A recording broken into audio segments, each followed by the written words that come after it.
Hey everyone, welcome back to our channel. Today I'm going to show you how you can change name into Facebook in a very simple way.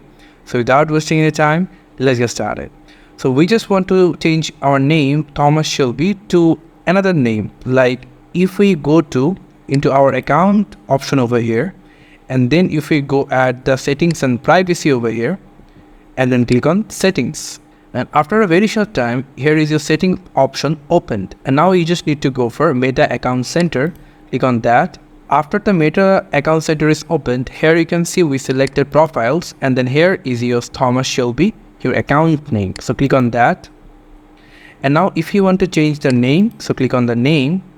And now if you change your name, like I'm changing it Robert Peterson, and then here is a very important note that if you're changing your name, and you need to be sure that you can't change your name 60 days.